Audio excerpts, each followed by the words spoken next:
Hello and welcome. This is Talk to SSBC, where we discuss cross-cutting issues.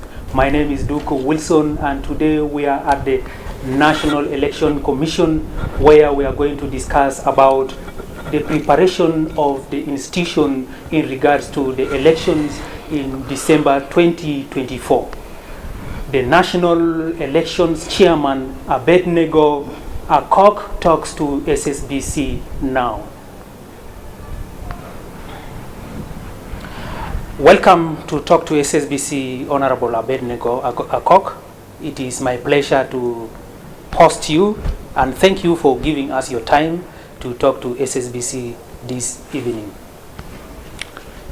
Thank you very much for this good occasion you organized today, and I really welcome you in the commission. Thank you. We are going to discuss this issue because the public is trying to know what is happening. Yes. Yes. Yeah, just as you said, Honorable, the public is really in doubt. They are doubting whether there will be elections in December 2024 or not. They are saying that the process or the progress of the election preparation, it is not clear, it is not understood. May you kindly clear their doubts. Will there be elections in 2024, December next year? Thank you very much, my dear, for asking this question.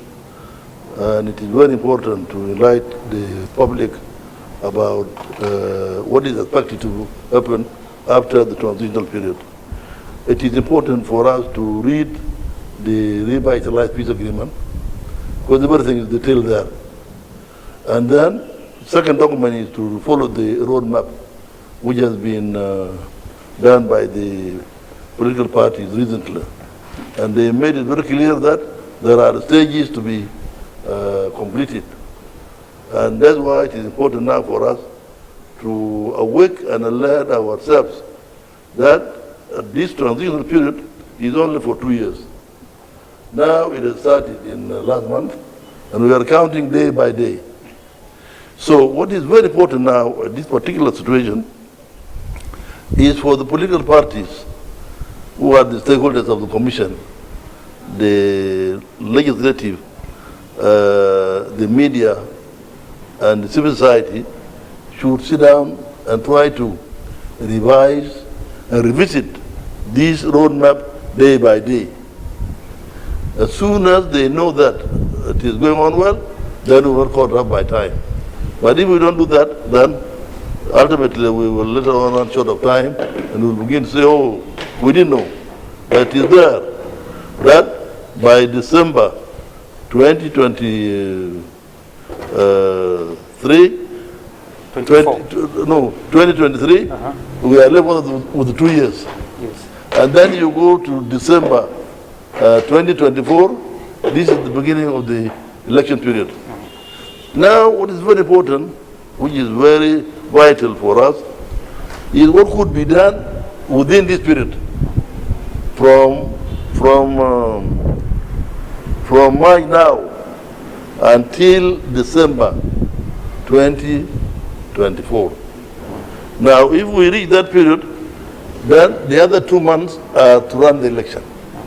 Hence, much of the work must be in the middle here.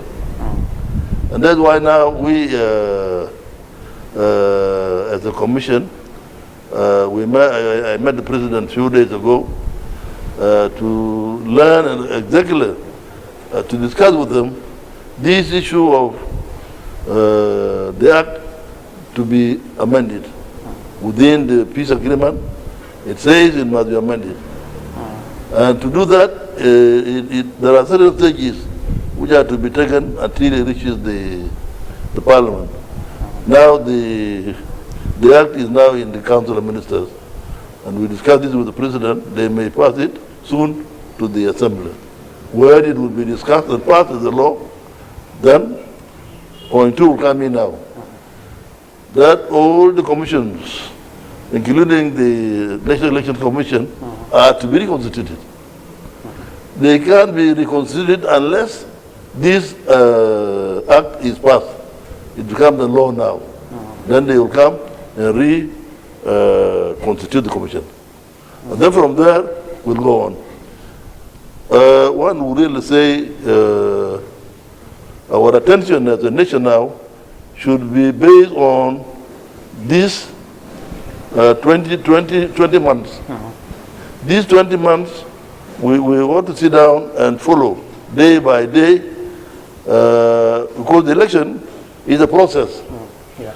Election process, you begin with the limitation of the constituencies, and then after you delimit them, then you come now to the civic and voter education. Yes. And then you go. These stages, they need real attention from the stakeholders, as I just said now. Yes. Yes.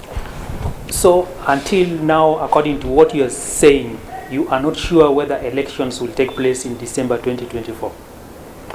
Well, the elections are to take place.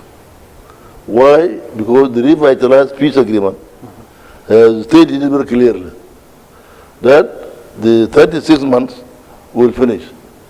And then we are now left with the 24 months.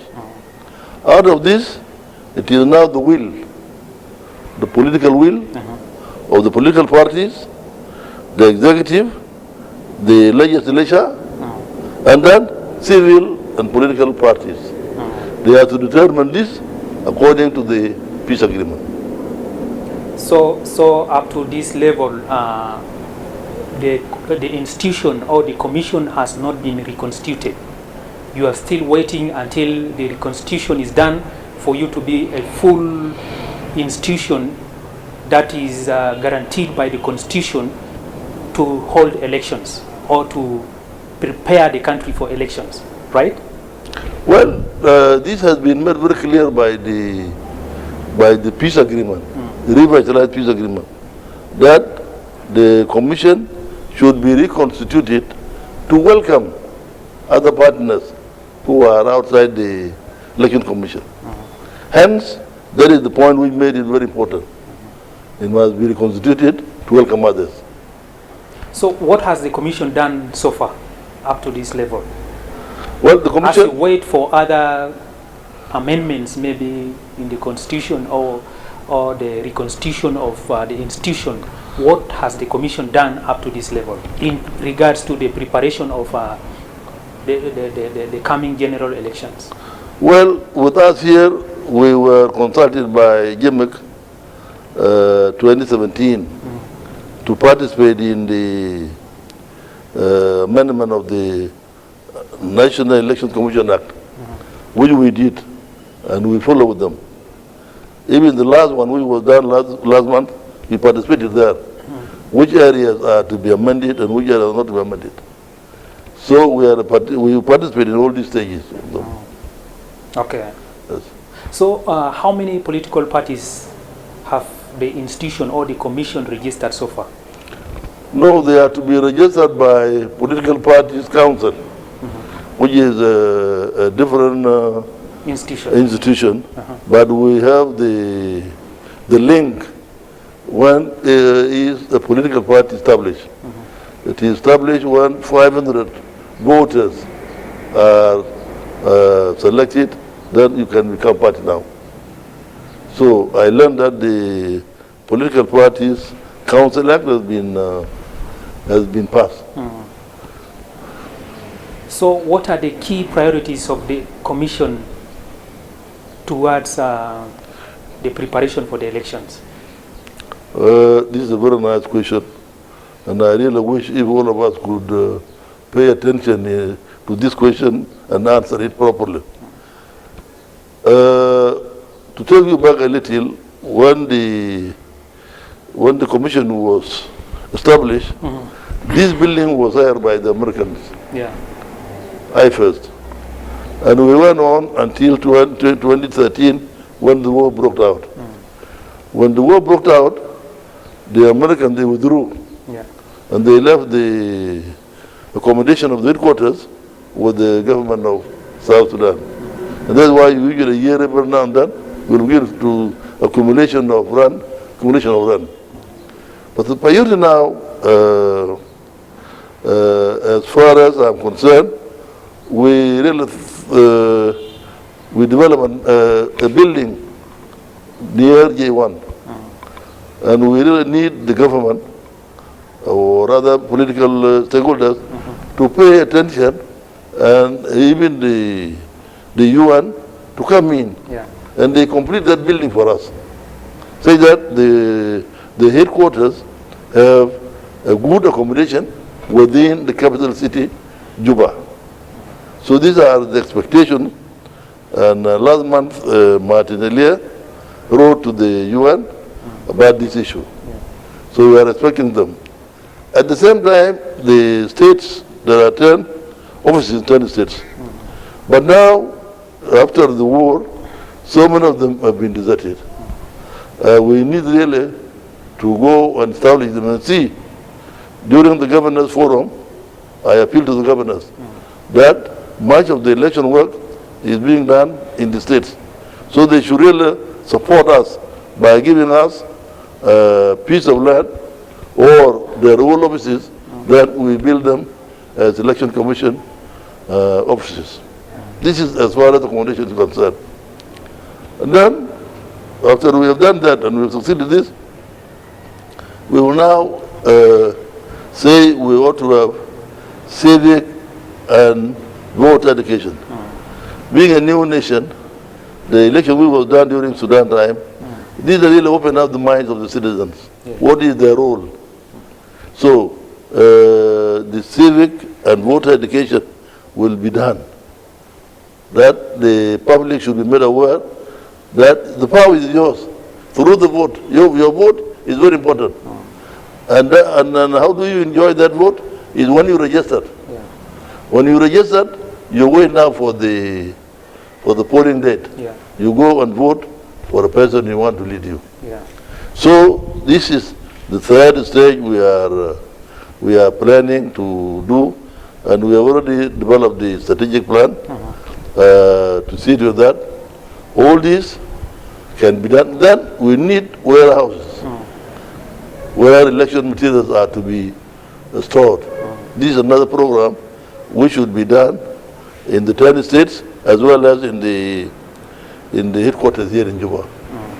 So there are certain stages which are to be fulfilled before we reach December 2024. So what are you waiting for? Or when are you starting registering the voters? Or have you done that so? Well, as we just discussed a few minutes ago, we have been talking to people who are concerned, even asking them to let me visit the states.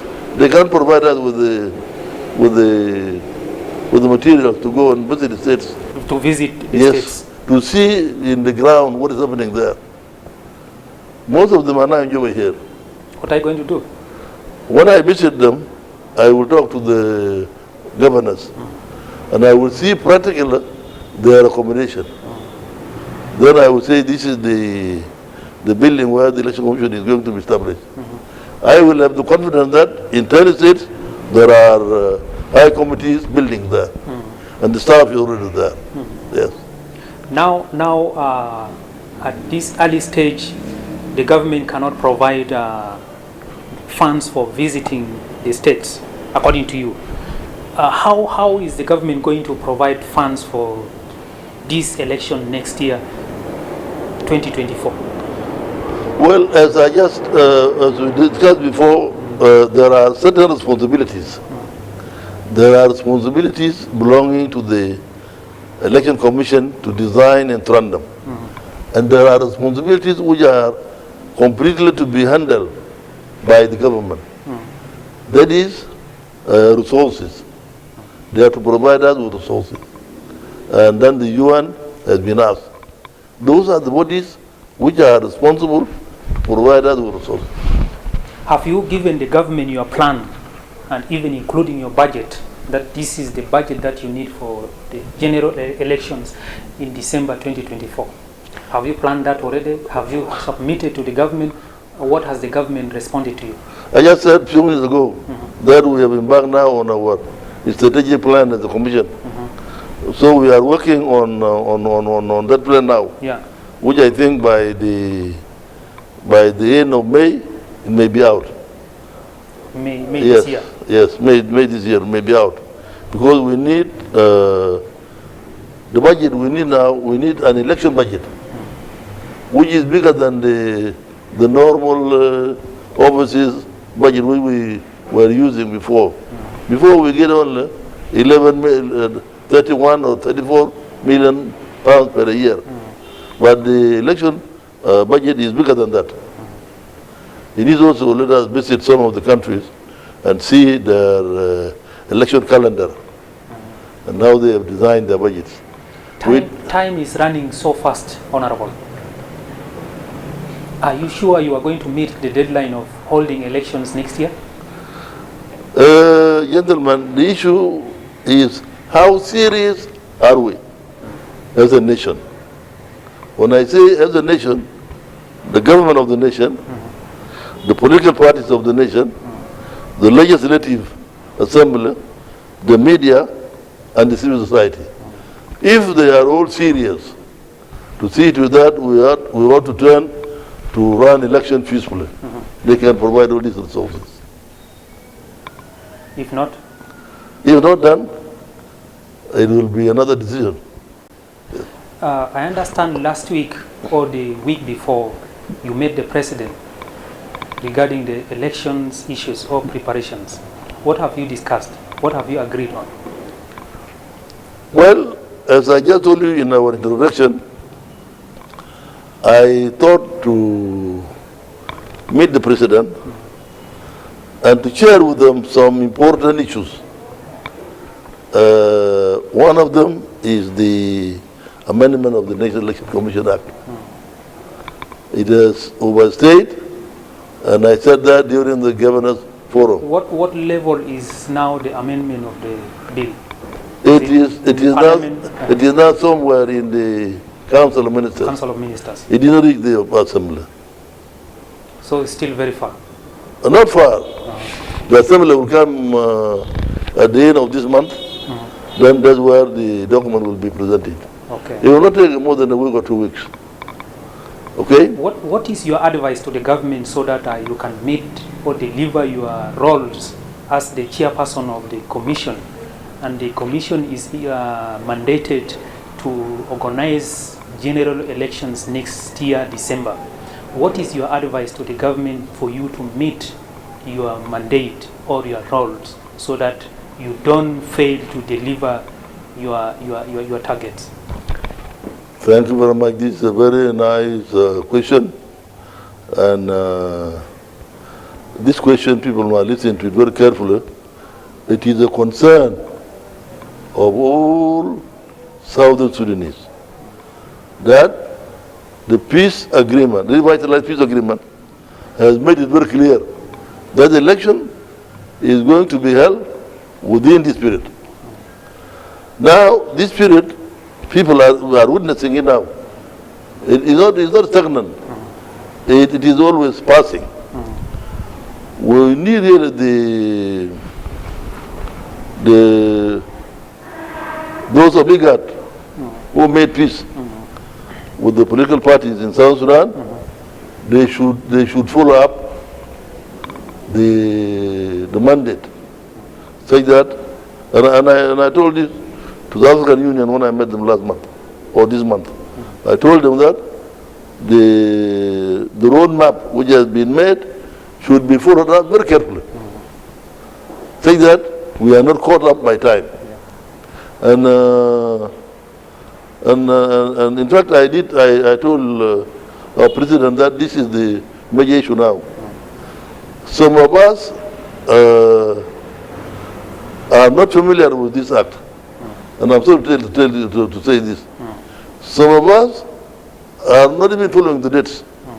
So your coming today, I think, is another good will to awake ourselves, to let us all revisit the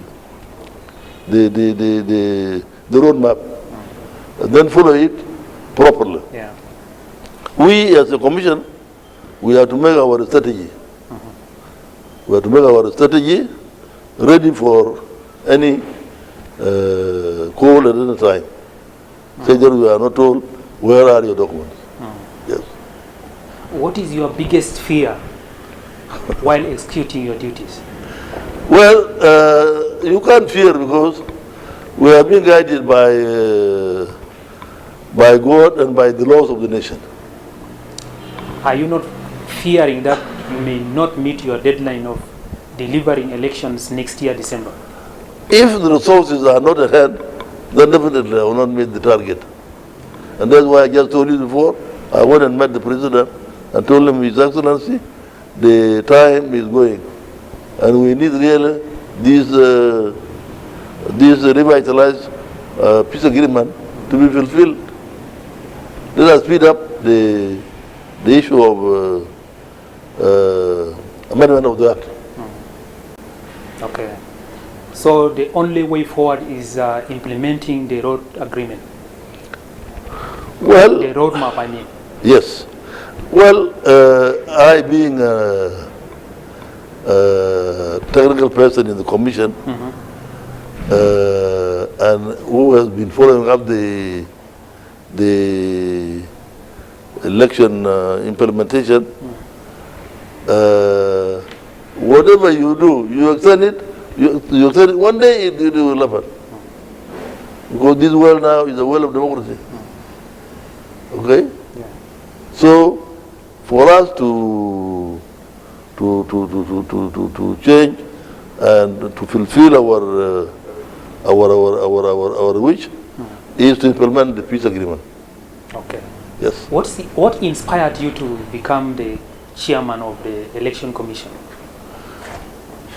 Well, not me being inspired, but when we came in, we were selected by southern political parties that we were brought in neutral citizens, those without any commitment to political parties, those who will do the job according to the act.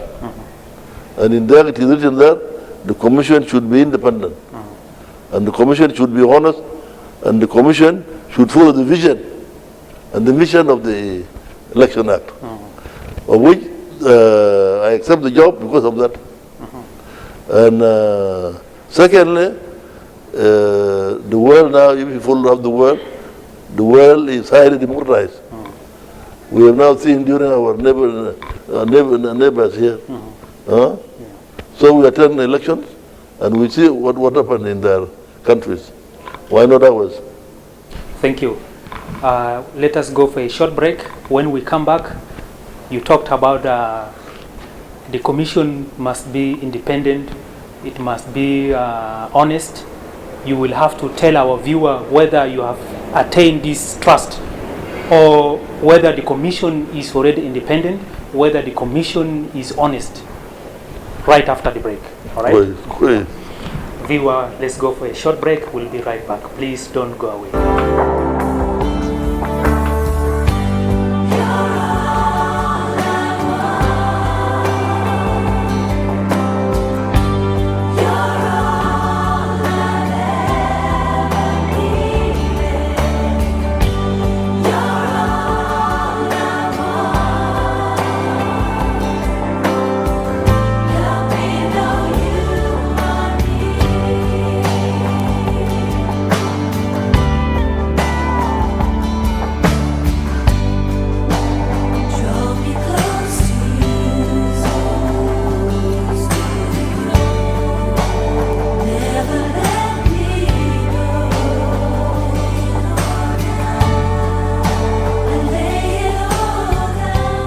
Welcome back from that short break. We are still at the National Elections Commission with the chairman of the institution, Abednego Akok, discussing about the preparations of the elections next year in December 2024.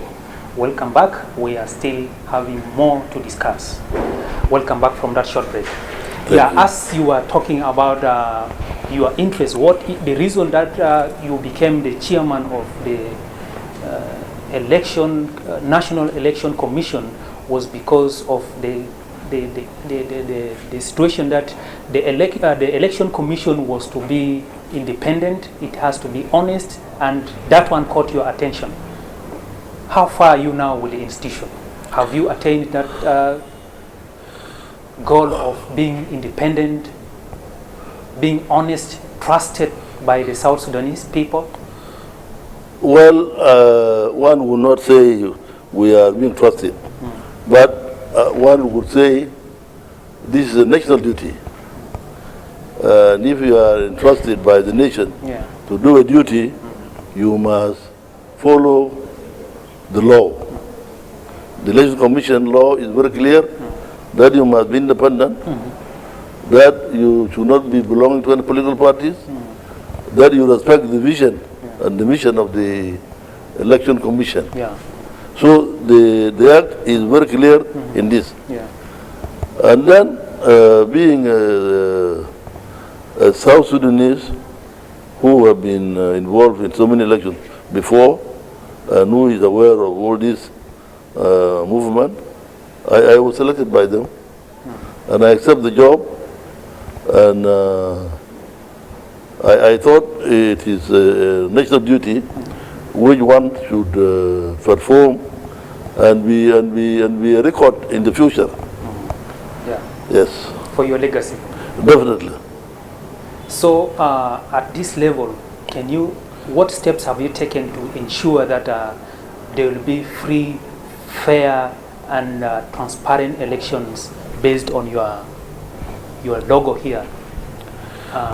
What steps have you ensured that there will be free, fair, and transparent elections in December 2024?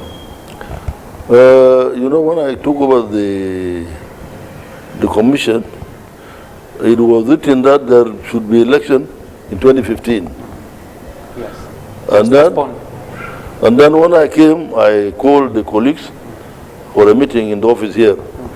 That time has come now for us to declare the election date. And we declared election date. It was highly a surprise to many people. Some thought I was acting on my own. Some thought I was exaggerating it. Including even in the parliament, I was called by the speaker that come and explain how did you declare the election date. I went and I told him, my brother, it is not me. This is the act. Whenever it remains 6 months, the commission must declare the election date. Now, if you see this comparatively with the scenario now, I am, if I remain here, I am bound to declare it on the, say, in the middle of 2024. Because from that time, you need a list to register voters. Then you go on until you reach December 24th, you declare the election date because of the revised life peace agreement. And this is a very important point for us to know. Being journalists and being citizens, that is the date. Not to be like what happened 2015. And this area must be properly explained. That whenever it reaches December 2024, we are left only with the 2 months. And those are the months election must be conducted and a new government must be installed. Hence, we must work back, we retrieve back. According to my idea, we must go back every day until we reach an area. We will mark 6 months, then you go. According to the commission, when is election supposed to take place? Well, as I just told you before, we are now trying to develop our strategic plan. And if we develop our strategic plan, I would really make it very clear to them, as I just said a few minutes ago. December 2024 to... According to the roadmap, that is the time for elections. Election, to 2025 February. That is the period where election should end. If that is there, then we must do a lot of work behind here.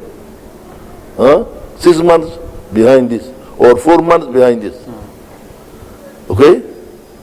Within 4 months, until we reach February. So you mean elections will be in 2025, May? That's No. what you're saying?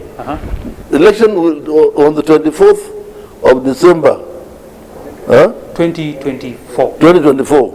It remains 2 months for the peace agreement to finish. Within those 2 months, the election must be done. Yes. Hence, we must retreat back, we go back.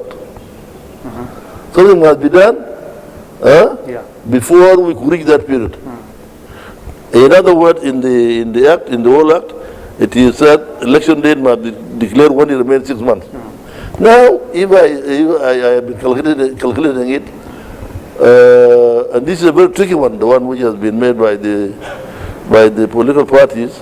Whenever it remains 2 months, then the election should be done. Now, election is a process. So I need really 6 months. Then you go on. So what kind of assistance do you need from your government and the international community so that you can meet your activities budgets? Well, it's very clear. As I explained before, we need accommodation of the headquarters and the states. We need vehicles to let us move. Think that we can target the population very easily. What kind of voting system are you going to use? Ballot, using the ballot, or lining up? What kind of system have you put in place for the South Sudan general elections? Well, obviously, our population is still uneducated. We'll use the normal thumb. Thumb? Yes. Using the thumb? Yes. If you go now, how many people are educated? How safe will that be? It will. It will be safe.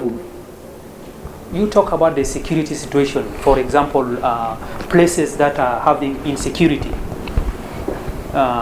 What sort of security arrangement have you put in place to make sure that there is no interruption of elections in those areas? Very good question.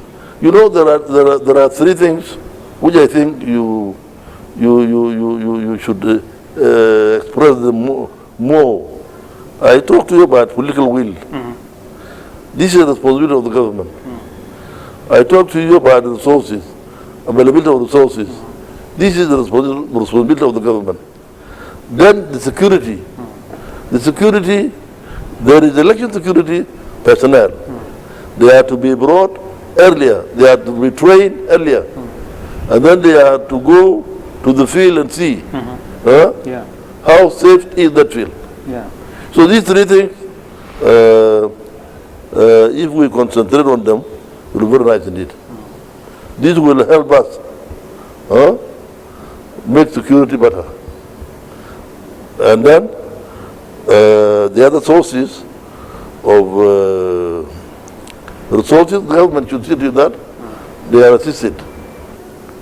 You talked of that South Sudanese are still illiterate. Majority of them do not have not gone to school or something like that. That's right. How will the process of election take place? Will they understand the instructions easily? Or what time do you need so that you can sensitize these citizens so that they can understand the election process?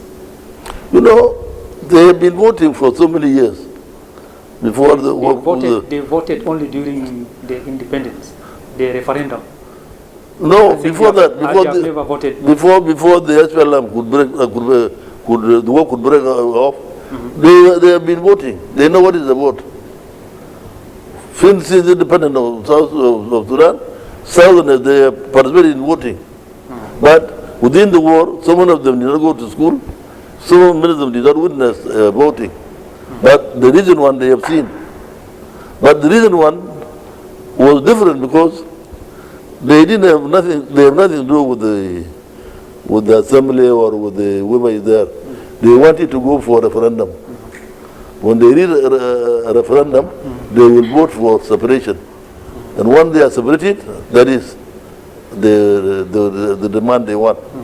And then After they become independent, they are to be told that the government which is going to rule you must be an elected government. So, issues concerning raising awareness, letting the citizens know your institution is preparing for elections. Are you also waiting for funds from the government? Or what is the plan of raising awareness about the general elections? Well, just only a few minutes ago, we have no sources now. When the IFAS left, the net stopped, the generators which you have seen stopped. So apparently, it is not functional. Yes. The institution is not functional. In an administrative part of it is functioning, but in other resources, it's not functional. Yes. So what are your short-term goals that you would want to achieve? Well, what we need now, we need at this particular time, we need this talk. The talk we are doing now, we need it to be transferred to the civil society, media, political parties, the executive, and the legislature. These are the stakeholders of the commission. They should hold such a function these days in their own premises. They should explain this according to the act which they have. Because what we need now is let us awake ourselves. I'm sure people become surprised. There are people now, they don't even know what is the Right Peace Agreement. Leave alone this roadmap which was just made recently. Yes. I'm sure there are people, they've never read it. So it is our role as a media to see to that the public awareness, which I think should be number 4. The political will, the resources, the security, and then the public awareness. Public awareness, who is to provide resources? Our agencies or our NGOs, if they have resources, they can do it. Like what you have done now, and I think this is a very good work. And I think you are number 2 or number 3 to iRadio. Here, today on, people will begin to learn that there is going to be election. But what was conceived in our minds is transition. Yes.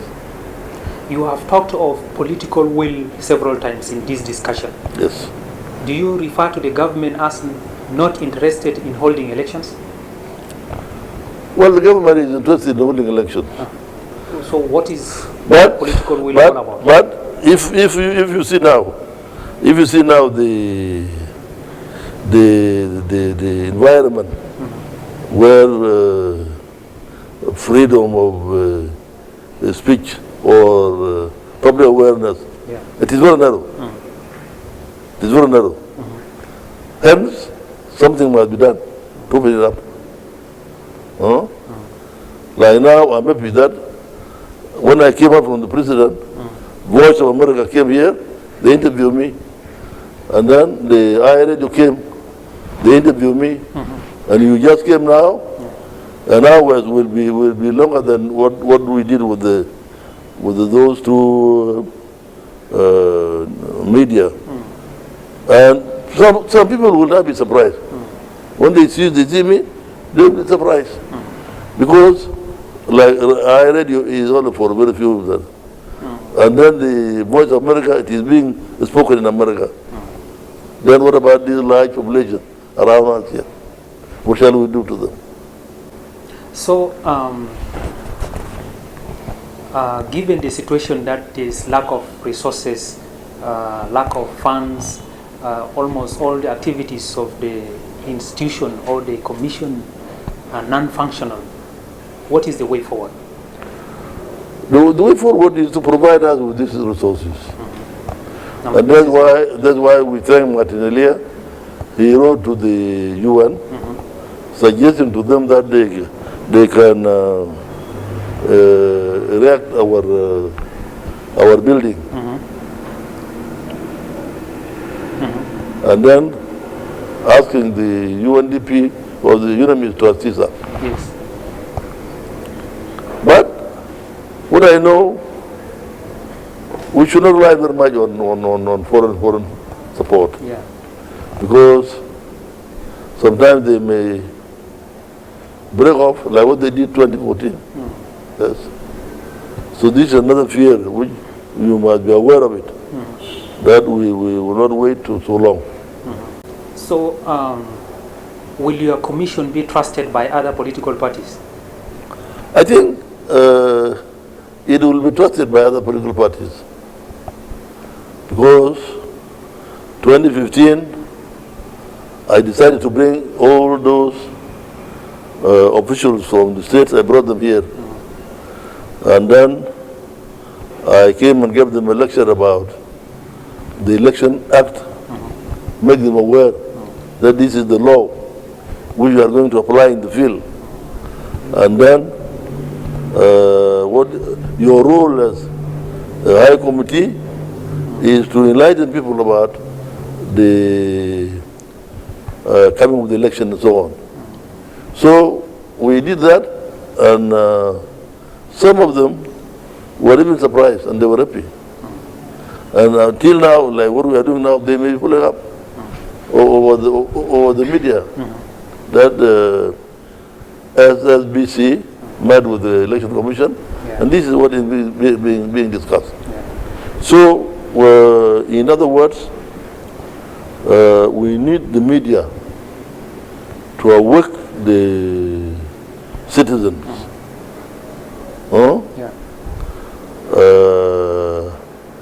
Make them aware that this is what is expected to be done. So what plans have you put in place in handling elections irregularities? Within that act there are plans how to handle election irregularities. It is a law, by the way. The Election Act, a complete book. Yes. It is not me or you, it is the law. Once you break the law, the court will take, you go to the court. Yes. Okay. Yes. Before we conclude, I want to give you 2 minutes. You give the citizens of South Sudan your last message in regards to your commission's mandate to deliver free, fair, and credible elections. Well, I myself, I would really respect the act, because in the act there is a vision of the commission and there is a mission of the commission. And as I just told you, in 2015, the people whom I brought from outside, I gave them a lecture about the stakeholders. And I addressed it to them that the stakeholders are the people interested in the election. You should be in contact with me every now and then, because once you contact me, you will go back with the information. In other words, we want our stakeholders to awake the masses that we are preparing for a future whereby democracy will prevail. Honorable Abednego Akok, thank you for talking to SSBC. It is our pleasure to host you, and thank you for giving us your time. We hope to see you again and talk on a different topic. Thank you very much. Viewer, we have come to the end of this topic. We have been at the National Election Commission office discussing the preparations of the elections that will be in December 2024. Thank you for watching, and see you again next time. Bye-bye. Thank you very much. Thank you very much.